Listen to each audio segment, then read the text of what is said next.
Hello, welcome to week 4, lesson number 2. I guess week 3, lesson number 2. So what we've got here is a whole lot of mumbo jumbo written on the board, pretty much review from your high school algebra days. This right here is called a Cartesian plane or a coordinate grid. The Cartesian plane is named after a whole famous philosopher Rene Descartes. He said, "I think, therefore I am," and then he made this. So what this plane is it's essentially two number lines intersecting each other. So you've got a number line going left and right, called the x-axis, number line going up and down, called the y-axis. That's all this is. Two number lines, they intersect at this point right here called the origin, where both of those lines are at 0. And we have sort of 4 quadrants that are created when we intersect these two lines. We just label them counterclockwise: quadrant 1, quadrant 2, quadrant 3, quadrant 4. You'll often see them written in Roman numerals, so I have those written there. This is just the first quadrant, second quadrant, third quadrant, fourth quadrant. Center point where we intersect is called the origin. And in order to plot points on a Cartesian plane or a coordinate grid, you need a x-coordinate and a y-coordinate, similar to what we've got here. So we need a x-coordinate and a y-coordinate. X and a y. All of these problems right here, or all of these points right here, the x-coordinate is the first coordinate, or the first number given. Y-coordinate is the second number given. So instead of just looking at one number line, if I said x was 2, I could go to 2 on the number line and plot it right there. That's elementary. What we're doing now is sort of extending the understanding of number lines a little bit. We're given a points. Not just one point on the number line, but a points in space or on this plane. So the point A is at 3, 4. That means I go to 3 on the x-axis, 1, 2, 3, and 4 on the y-axis, 1, 2, 3, 4. I don't have all these labeled perfectly. I would just run out of space trying to write 1, 2, 3, 4, 5, 6, 7, 8, 9, 10, -1, -2, so on and so forth for the x and y-axis. But just know there are 10 tick marks, and each tick mark is a number. So 1, 2, 3, 4, 5, so on and so forth. All right, so that's point A. It's at 3, 4. 3 on the x-axis, 4 on the y-axis. Point B is at -2, 5. So on the x-axis, I go to -2, so to the left 2. Again, these all start at the origin. So left 2 of the origin, then up 5 units. So 1, 2, 3, 4, 5. That's point B. Then quadrant number 2. Point C, 3, -2, 3 on the x-axis, -2 on the y-axis. Right here where I wrote the word origin. Next up, point D. This one's a bit interesting. It says 0, 1. So that 0 means on the x-axis, we don't go anywhere on the x-axis. We don't go left or right at all. So we stay at 0 on the x-axis. 1 on the y-axis, we go up 1 unit. That's a point right here. That is point D. Point E almost says the opposite, or vice versa. It says 1 on the x-axis, go 1 over, and 0 on the y, so we don't go up or down. Just at this point right here.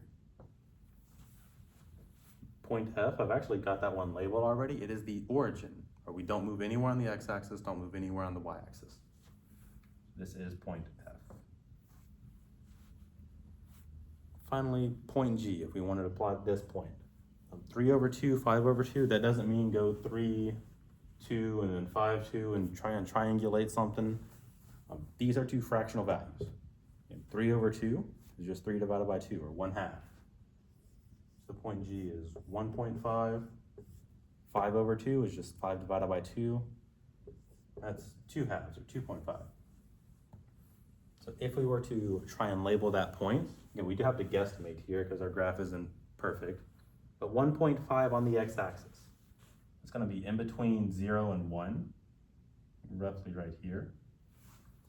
2.5 on the y-axis, it's going to be in between 2 and 3, so like right here. So this would be my point G. Probably should have spaced more points in the fourth quadrant or third quadrant. So that is how you plot points on a graph. What we're going to be looking at are equations, and the equations will give us an entire, or almost an infinite set of points. And those points will sort of form a picture on a coordinate plane or a Cartesian plane. In simple terms, an equation is really just anything with an equal sign. If I said 5 equals 2 plus 3, that's technically an equation, but that's not really helpful to us. What we're going to look at are equations with 2 variables, usually something like this: y equals maybe 2x. That's an equation. This is relating 2 variables, though. We have 2 unknowns. So what this is saying is whatever y is, so if we're looking at it in terms of the graph, our output, or our y value, is 2 times our input, or 2 times our x value. So let's pause that. So that's an equation, just anything with an equal sign. And that's it, just anything with an equal sign that's relating 2 sides, as long as you have something on both sides. A function is what we're going to be graphing today, is a specific relationship or a specific type of equation where every input has one output. And when I say input and output, with equations, your x value is always going to be your input, or what you plug into an equation. Your y value is always going to be what you get out of that equation. So if I had an equation trying to relate all of these, when I plug in, I guess that wouldn't be really doable, but when I plug 3 into the equation, I'll get out 4. When I plug 2 into the equation, I get out 5. So an equation just takes inputs and spits out outputs. And then a function is a specific equation where every input has exactly one output.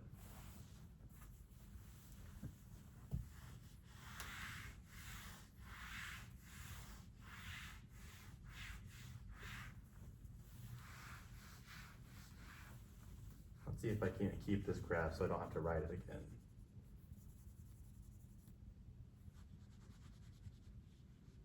I'll have to erase the middle part. Let's just rewrite that.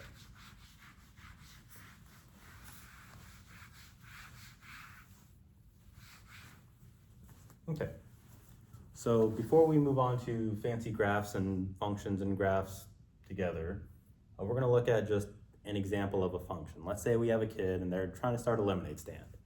And they go to the store and they buy, I don't know, $5 worth of materials to make a lemonade stand, make their lemonade. And when they make that lemonade stand, they're going to sell cups of lemonade for $2 a cup. Inflation's going crazy, so $2 for a little cup of lemonade. What we're going to do is we're going to try and model this situation with a function. So we're going to have 2 variables that can change. The number of cups that we sell. We could sell a different number of cups. And when we sell a different number of cups, we have another variable called the profit, or I guess it wouldn't necessarily be profit. We have to take the cost into account. We'll keep it simple. We're not going to go into any sort of marketing or economics. We'll have our cost and our revenue, or how much money we're making. So if my kid went out, bought his materials, and sold 1 cup of lemonade, so you need about $5 worth of juice and boards and nails, whatever, made a stand. So if he sells 1 cup, well, he's going to sell that cup for $2, but it costs $5 to make everything. So if he sells 1 cup, he makes $2 from the sale, but he loses $5 just in his materials. So he's at a net negative $3.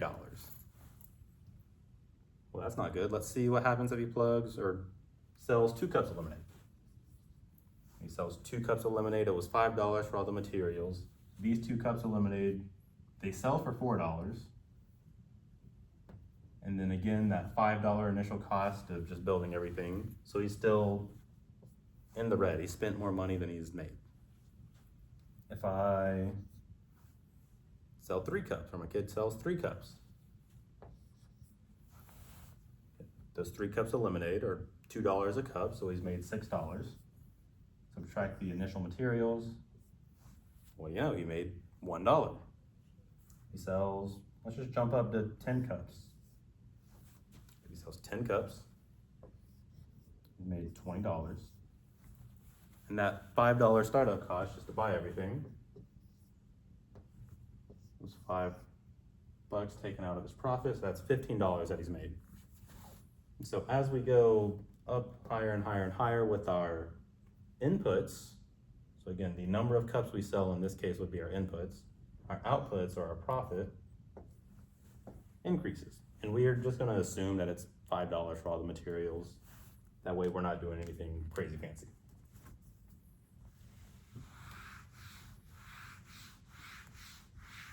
So, in this example, I want to make a function that relates the number of cups he sells to the amount of money he makes. And so in order to do this, I'm gonna say his profit is equal to 2 times however many cups he sells. I'm gonna use C for cups. Minus 5. That's an algebraic function right there, algebraic expression right there, relating two variables.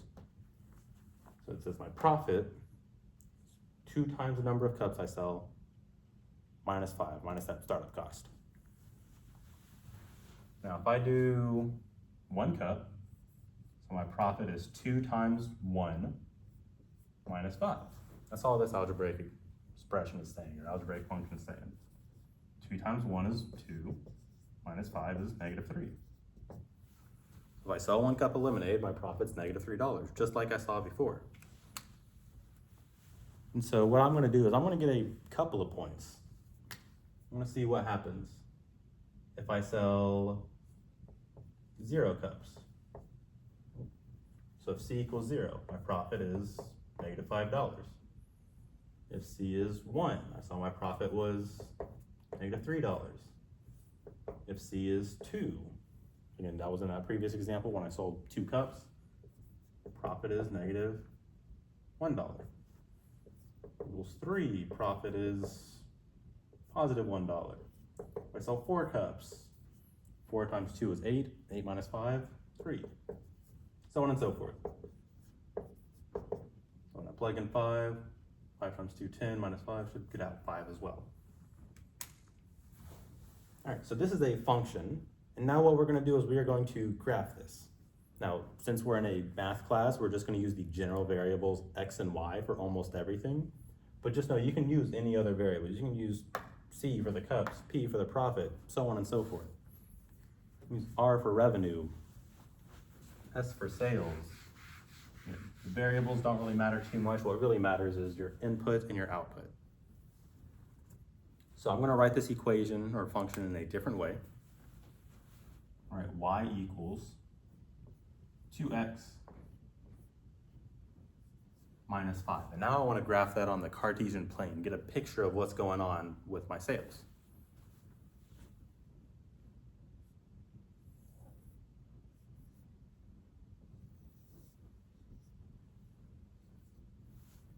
Okay. This is gonna be the X-axis, this is gonna be the Y-axis. And in this case, this will be the number of cups we sell, so that's gonna be X. Y is gonna be my profit.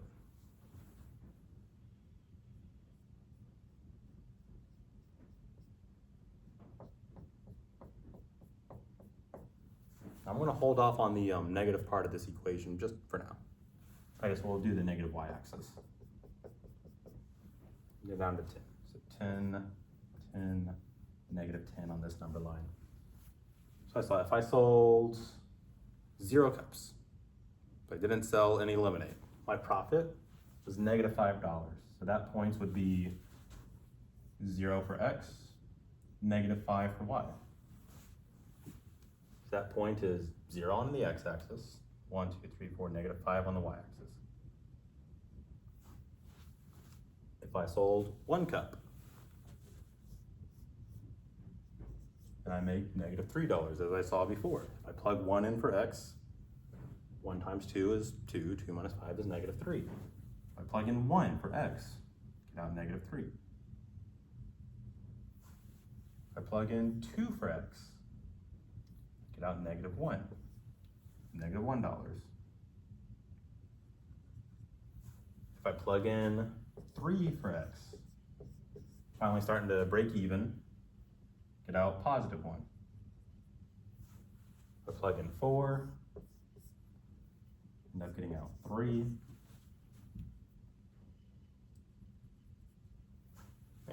You may start to see a pattern emerging between the points. It almost looks like it's a straight line, which it is. This is actually called a linear equation. It's technically a first degree polynomial. Whenever you graph a first degree polynomial or a linear equation, it makes a line.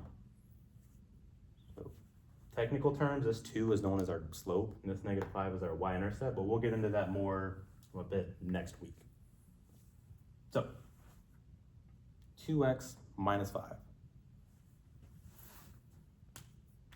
When we graph it, it forms a line. Now this line extends out to the negatives. In reality, I can't sell negative cups of lemonade. I can maybe make up a scenario where I could, but selling negative cups of lemonade isn't really doable. But maybe let's say my son drops a cup of lemonade by accident, loses that sale. So he sold -1 cups of lemonade. Hasn't sold anything, already messed up a cup. Now he's not only out the initial cost, so the initial $5, but he's also out the $2 that he's gonna spend on that cup. So -1, we should be out -7 in total. So you can theoretically go into the negatives if you wanted to with this equation. If you plugged in -2, messed up 2 cups, -2, that's -$4 in profit. Also -$5 from the initial purchase, so he's $9 in debt. So this line also extends out to the negatives if you want to go into the negatives. All right. So that's graphing equations. It's really just plugging in values for x, seeing what the outputs are, and then plotting those points on a graph. This equation was a linear equation. It was nice and easy. Let's do one that doesn't seem as straightforward.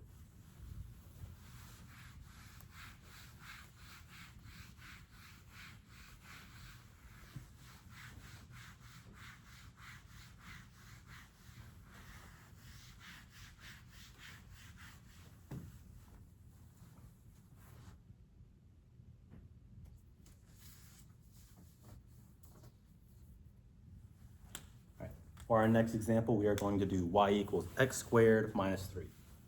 I'm not sure what on earth this is modeling, but it's modeling something.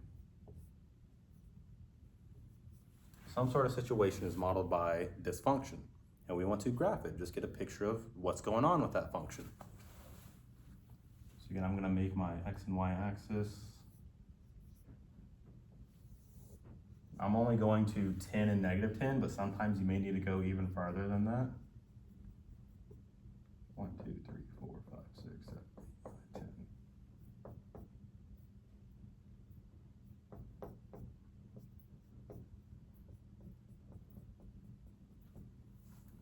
All right, for this equation, probably won't need to do that though. So this is my equation. I have no idea what this graph looks like. All right, 10, 10, -10, -10. Well, I guess I have an idea, but you guys have no idea what this graph looks like. And in high school, you may remember, oh, this is a quadratic. There's a whole bunch of tricks. Shift this way, shift that way, yada, yada, yada. And we'll go over those in the future. But for now, when we're graphing, we're just going to focus on plugging in some points, seeing what they give us when we plug them in. So we're going to plug in x values. We're going to get out y values. If I'm on this graph, as a general rule of thumb, what I would do is just plug all the numbers in between -3 and 3 into the function. That usually gives you a good picture of what's going on. Sometimes if you have really, really big transformations, it won't, but just at the start for all these simple examples, it'll be really helpful. So I'm just gonna plug in the numbers from -3 to 3. I'm actually gonna make a table to do this. You don't have to make a table, but it is helpful. I'm gonna see what happens when I plug in -3 for x. What is my output going to be? Well, this function is telling me what the output is going to be. I just have to plug in -3 to see.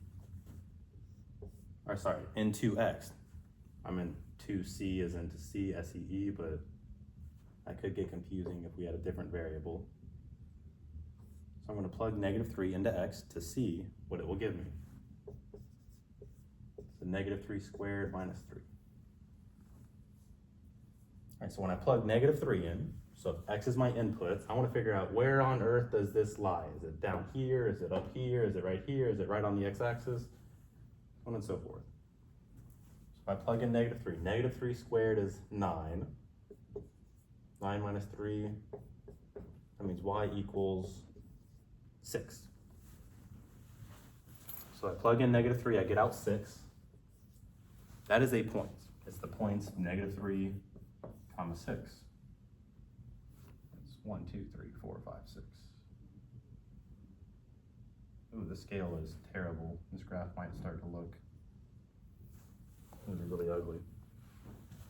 All right, next up, I'm just going to plug in -2. I'm also going to plug in -1, 0, 1, 2, 3. You can go farther. You can plug in 4, 5, 6, 7, 8, 9, 10, 11, 12. You can plug in 0.5 if you really wanted to. And I'm just plugging in these numbers because they usually give me a good picture of what's going on. So if I plug in -2 for x, -2 squared minus 3, this is 4. 4 minus 3, that's just 1. So I plug in -2, I get out 1. Let's plug in a couple more. Let's plug in -1. -1 squared minus 3. -1 squared is 1. 1 minus 3 is -2. When I plug in -1, I get out -2. When I plug in 0, I end up getting out 0 squared is 0 minus 3, -3. Now when I plug in 1, you may have picked up on a pattern, so if you're able to pick up on that pattern or do this in your head, go for it. When I plug in 1, I get 1 minus 3, or -2. If I were to plug in 2, 2 squared is 4, 4 minus 3 is 1. If I were to plug in 3, 3 squared is 9, 9 minus 3 is 6. So I'm just going to plot each one of these points. -2, comma 1, -2, comma 1. -1, comma -2. 0, -3. 0 on the x, -3 on the y. 1, comma -2. 1 on the x, -2 on the y. 2, comma 1. 2x, 1y, 3, comma 6. 3x, 1y. This shape looks pretty strange. If I were to try and connect the dots, it almost makes a happy face. Again, this pattern actually continues out forever and ever and ever. This will start increasing this way and increasing this way. And this is actually called a parabola. So if we were to graph this function, it makes this graph. So that's all graphing is. You just plug in a bunch of points or plug in a bunch of x values, see what you get for the y values, plot those points. That's all. And we'll look at tricks for not having to do the table in the future, but for now, just plug in the values from -3 to 3.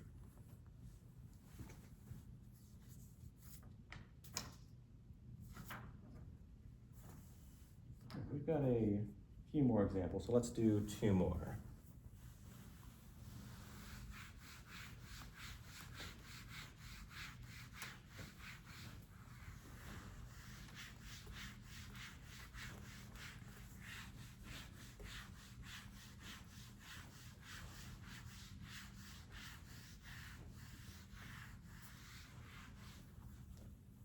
All right, so let's do y equals 2 to the power of x.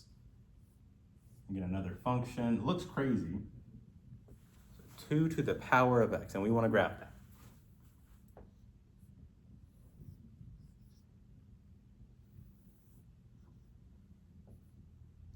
2, 3, 4, 5, 6, 7, 8, 9, 10.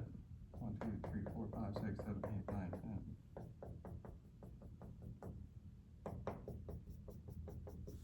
Those look roughly evenly spaced. X-axis, y-axis.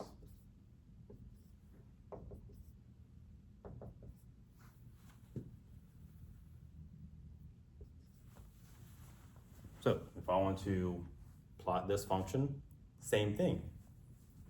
I'm gonna take the value of this one. This is interesting. That's an exponential function. We've gone over exponents a little bit. Let's start with the positive values, and then as we go through, we'll see if you can figure out what happens sort of on the negative half of this graph. So let's plug in 0 first. So x, y, x equals 0. So when I plug in 0 for x, so 0 on the x-axis, I want to see where I am at on the y-axis. So 2 to the 0, 2 to the 0, that's just 1. Anything to the power of 0 is 1. So I plug in 0, I get 1. So 0 comma 1. That's a point. Let's plug in 1. So y equals, so just plug in 1 for x, 2 to the 1. Well, 2 to the first, that's just 2. So I plug in 1, I get 2. Let's keep going, let's plug in 2. So 2 to the second power, well, that's just 4, that's easy.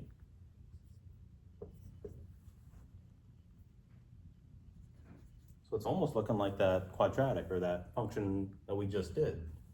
Let's go plug in 3. So y equals 2 to the third. 2 to the third is 2 times 2 times 2, which will be 8.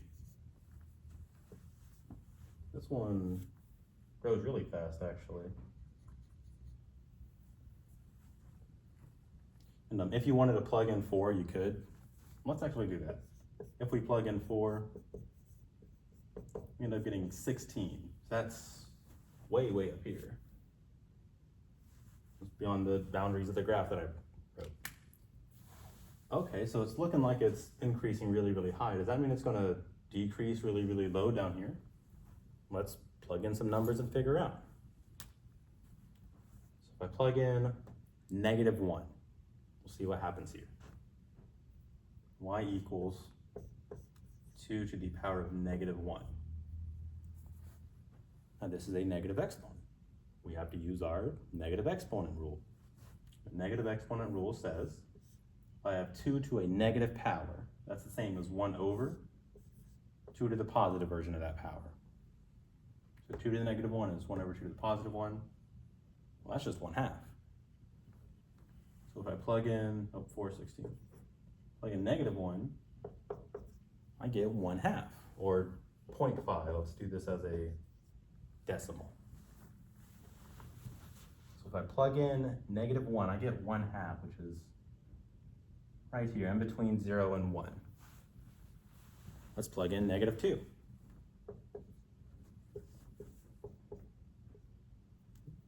So 2 to the power of x, so 2 to the power of -2. Well, according to my negative exponent rule, this is 1 over 2 to the positive 2, or 1 over 2 squared, which is 4. Again, to put it on a graph, I'm going to convert it into a decimal, 0.25. So that's slightly lower than this point. When I plug in -2, I get 0.25.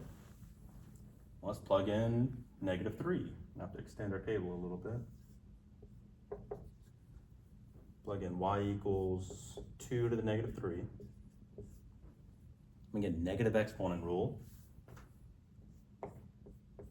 Y equals 1 over 2 to the third, which is 1 over 8, or 0.125. So even less than this. So as we're going out farther and farther and farther, looks like we're not going to ever cross this line. And when you have a exponent right here, if this base is positive, you're never going to get a negative output. So what this graph is gonna do, it's gonna get really, really, really, really, really close to that x-axis. And it's never quite going to touch or cross the x-axis. It's actually what's known as a horizontal asymptote in this problem. Again, our function, or its picture, or graph at least, gets really, really, really close to the x-axis, but never crosses or never touches. Again, on the right-hand side, again, as x goes up more and more and more, your y value just blows up, exponentially grows. All right, so that is an exponential function. Let's look at one more. And this one's gonna be a bit tricky if the other ones haven't already. Oh, see, -2 was 1/4, 3 was 1/8.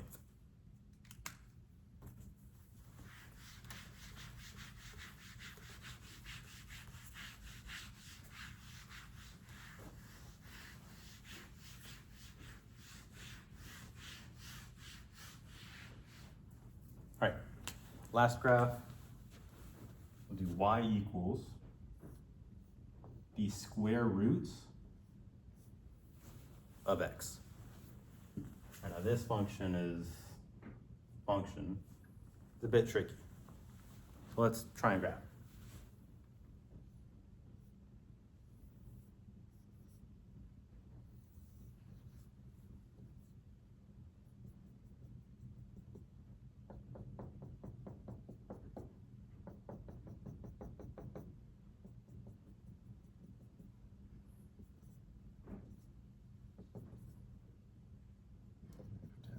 Okay. So, like I said, make your table.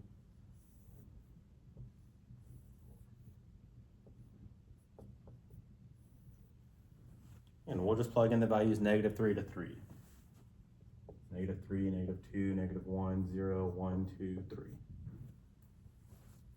So let's plug -3 in for x. See what we get out. When I'm at -3 on the x-axis, how high up or down or am I gonna go on the y-axis? So y equals the square root of -3. Well, that's a problem. We have a negative number under a square root. Square root saying, what can I multiply by itself to give me -3? But there's no number that exists to give me that. That's imaginary. We haven't gone over those yet. This isn't graphable, at least on this Cartesian plane as it stands right now. This is imaginary. There's no outputs. That just doesn't exist. Same thing with -2. Doesn't exist. -1 doesn't exist. All of these don't exist.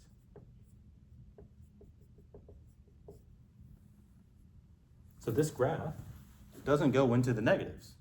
You'll never be able to get out an answer.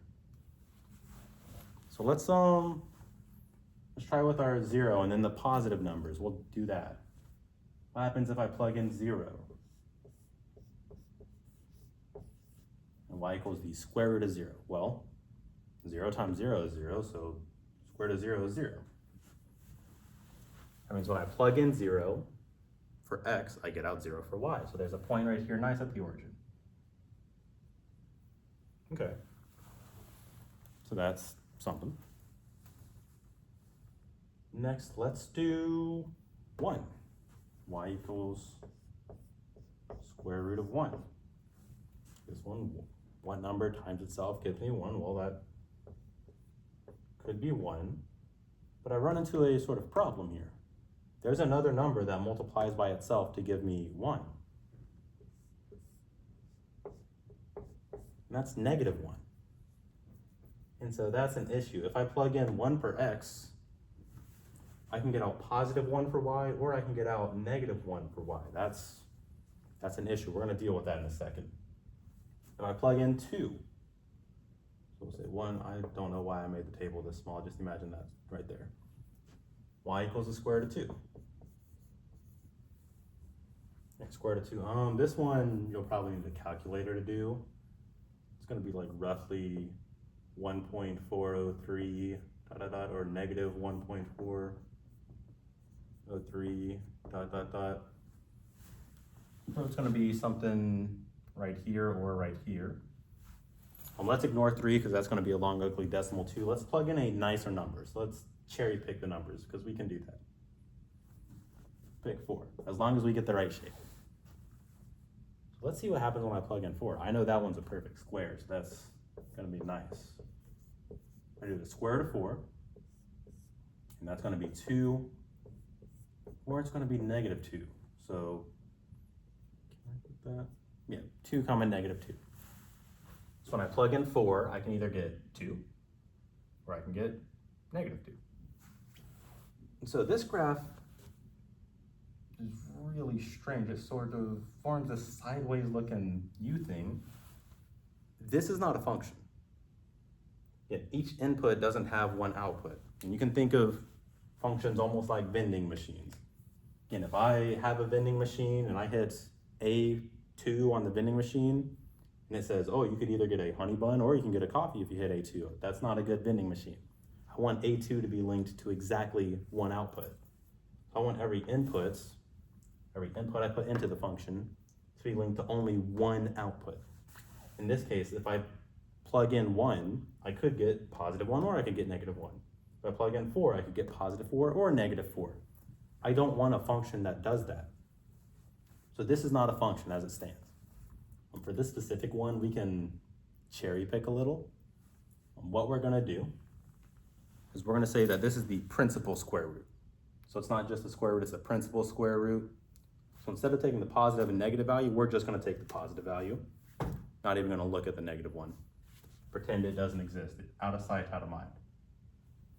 So if we do that, square root of 1 is 1, square root of 2 is 1.4, square root of 4 is 2, square root of 9 is 3. And we're just gonna completely ignore this part of the graph. Doesn't exist. We're pretending it doesn't exist. It's still technically there in that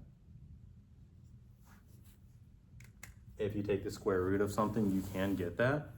But as far as for it to meet the conditions to be a function, we just call that the principal roots and ignore all the negative outputs. Okay, so that's graph number 4. There's 2 more practice examples if you want to give those a shot. Then next up, we'll go into determining if something is a function or not.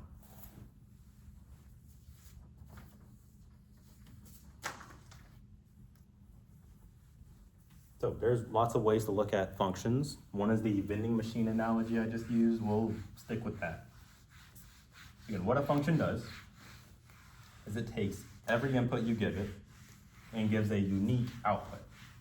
So if I have a vending machine, for example, if I put my money in the vending machine and let's just say I press the A button and that's linked to a coffee. I press the B button, that's linked to tea. C is juice, etc. So I have a whole bunch of buttons that are inputs. So A is the button I push into the machine, and then it gives me a coffee, that's my output. If I want a working vending machine, I want to make sure that every single button maps to exactly one output. If I press A, and you could get a coffee or you could get a tea. So in the vending machine, you have A under coffee and A under tea. So A is a coffee and A is a tea. Again, you're gambling as to which one you want. That's not a good vending machine. That's not a function, mathematically speaking. We don't want that. We want every input to have one output.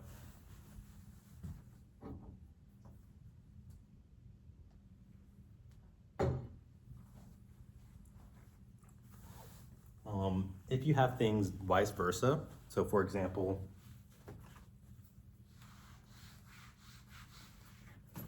if A gives you coffee, B also gives you coffee. How do you spell coffee? Is there one F or? I guess there's no one here to answer. Oh well. So C gives us juice. Normally I have a student in the front row who just tells me, oh, that's how you spell that. That's not how you spell that. All right, D gives me, what did I say, T. Okay, this is perfectly fine. we can have two inputs that link to the same output, but we can't have vice versa. We can't have one output that links to, or one input that leads to the same two outputs. So two outputs, or I guess the same output linked to different inputs, fine. Vice versa, not fine. Just checking the problems listed here. We've got a set of points, and we just want to determine if they're a function or not. We got 1, 2, 3, 4, 5, 6, and 5, 8. These are input, output, input, output, input, output, input, output. If we look, 1 maps to 2, 3 maps to 4, 5 maps to 6, 5 also maps to 8. This is not a function. The input 5 has the input or output 6, and the input 5 also has the output 8.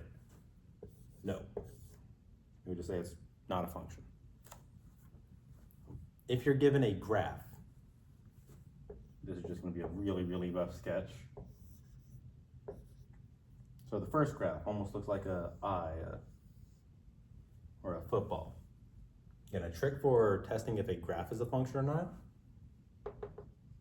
is the vertical line test. If you can draw a straight vertical up and down line through any part of the function and hit 2 points, not the x-axis or y-axis, then you're not a function. So this is not a function. Second value, or second equation, we have a line. This is a function. I can't draw a vertical line anywhere and hit this function or this line at 2 points. Something C is a function, D is not a function. D is actually that square root thing we were looking at. As far as equations go, at least for the scope of this class, if you ever have an absolute value, so this right here, let's do straight up and down lines around the y, or if you have a y squared, that equation is not a function. Otherwise it is. In order to tell the specifics of whether something is a function or is not a function, you have to have a lot more in-depth background knowledge, which we'll actually end up going over the next month or next 2 months. Just for now, these are the simple rules for figuring it out: input, output, vertical line test. Does the y value have a squared or the absolute value bars? All right, and that's everything for week number 3.